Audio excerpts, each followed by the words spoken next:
गंगा के किनारे शाम उतर रही थी। आकाश में हल्का केसरिया रंग फैल रहा था।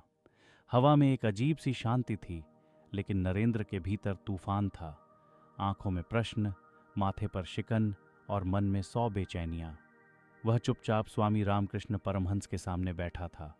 अचानक उसने कहा, गुरुदेव, मैं बहुत पढ़ता हूँ, बहुत सोचता हूँ, पर मेरा ही दिमाग मुझे चैन से नहीं रहने देता।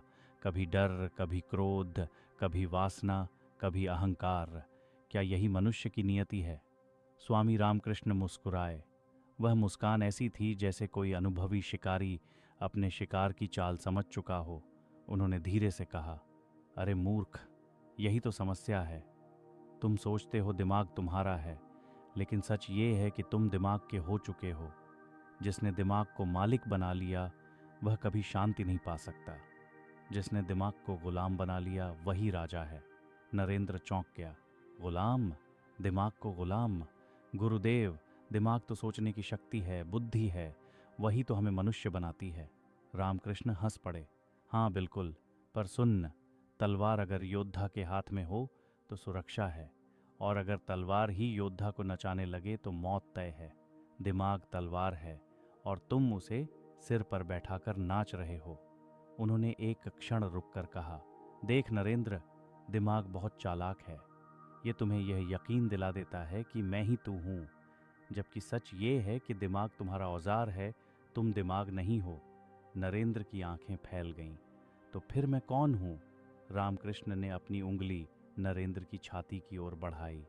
तू वो है जो दिमाग के विचारों को देख सकता है। जो देख सकता है वो विचार नहीं हो सकता। जो सुन सकता है वो आवाज़ नहीं हो सकता। याद रख, देखने वाला कभी दृश्य नहीं होता। गंगा में लहरें उठीं, जैसे प्रकृति भी इस सत्य पर सिर हिला रही हो। रामकृष्ण आगे बोले, दिमाग को गुलाम बनाने का पहला नियम है दिमाग से दूरी बनाना। अभी तू हर विचार में घुस जाता है। क्रोध आता है तो तू क्रोध बन जाता है, भय आता है तो तू भय बन जाता है, वासना आती है तो तू वासना बन जाता है। यही गुलामी है। उन्होंने जमीन से एक सूखा पत्ता उठाया। मान ले ये विचार है, तू अभी इस पत्ते के साथ बह रहा है, लेकिन अगर तू किनारे खड़ा होकर पत्ते को बहते देखे तो तू मालिक बन गया। नरेंद्र ने पूछा, पर गुरुदेव, विचार अपने आप आते हैं, उन्हें कैसे रोका जाए? रामकृष्ण ने तेज आवाज में कहा, किसने कहा रोकने को? मूर्खता यही है, जो चीज तू रोकना चाहता है वही और ताकतवर हो जाती है। दिमाग को दबाने वाला सन्यासी नहीं, पागल बनता है। फिर बहुत शांति से बोले, दिमाग को रोको मत। देखो, जैसे सड़क पर खड़े होकर गाड़ियों को देखते हो। न गाड़ी बनो, न ड्राइवर बनो, बस दर्शक बनो। उन्होंने एक कहानी सुनाई। एक बार एक आदमी जंगल में शेर से भाग रहा था। भागते भागते वह कुएं में लटक गया। ऊपर शेर, नीचे सांप और बीच में मधुमक्खियां शहद टपका रही थीं। वह आदमी शहद चाटने लगा। यही दिमाग है, चारों तरफ मृत्यु है, पर दिमाग कहता है अभी मजा ले ले। नरेंद्र सिहर गया। रामकृष्ण बोले, दिमाग वर्तमान में नहीं रहता, या तो भूत का भूत बनाता है या भविष्य का भूत। जो आदमी वर्तमान में टिक गया उसका दिमाग अपने आप गुलाम हो जाता है। उन्होंने कहा, तू जब भी खाना खाए बस खाना खा, जब चले बस चले, जब सुने बस सुने। लेकिन तू क्या करता है? खाता कुछ है, सोच कुछ रहा है। शरीर यहाँ है, दिमाग कहीं और। यही बंटाव ही दुख है। नरेंद्र बोला, तो समाधान क्या है? रामकृष्ण की आंखों में चमक आ गई। समाधान बहुत साधारण है, पर कठिन भी। साक्षी बनना। सुबह उठकर बैठ, आंख बंद कर, जो विचार आए आने दे। मत कह अच्छा, मत कह बुरा, बस देख। कुछ दिनों में तू देखेगा, विचार कम नहीं हुए, पर उनकी पकड़ ढीली हो गई। उन्होंने गंभीर स्वर में कहा, याद रख, दिमाग कुत्ते जैसा है। अगर तू उसे मालिक बना लेगा तो वह तुझे काटेगा। अगर तू मालिक बन गया तो वही कुत्ता तेरी रखवाली करेगा।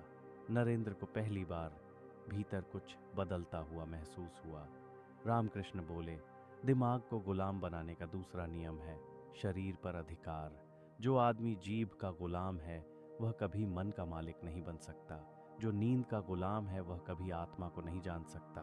उन्होंने कठोर स्वर में कहा, तू अगर हर इच्छा पूरी करता रहेगा तो दिमाग और मांगेगा।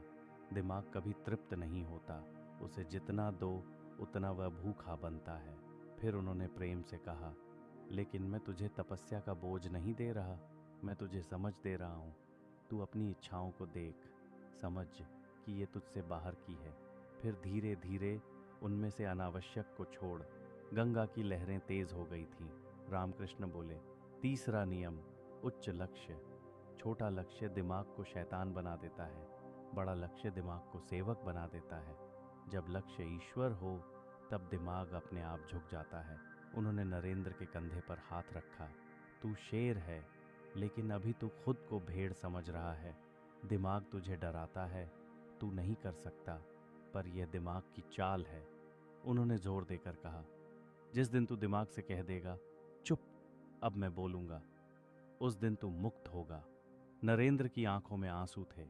रामकृष्ण बोले, अंत में एक बात याद रख, दिमाग को गुलाम बनाना मतलब उसे मारना नहीं है, उसे शुद्ध करना है।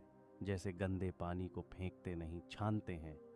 उन्होंने मुस्कुराकर कहा, जिस दिन तू हंसते हंसते अपने विचारों को देख पाएगा, उस दिन समझ लेना दिमाग अब तेरा नौकर है। सूरज डूब चुका था, अंधेरा फैल रहा था, लेकिन नरेंद्र के भीतर पहली बार उजाला था।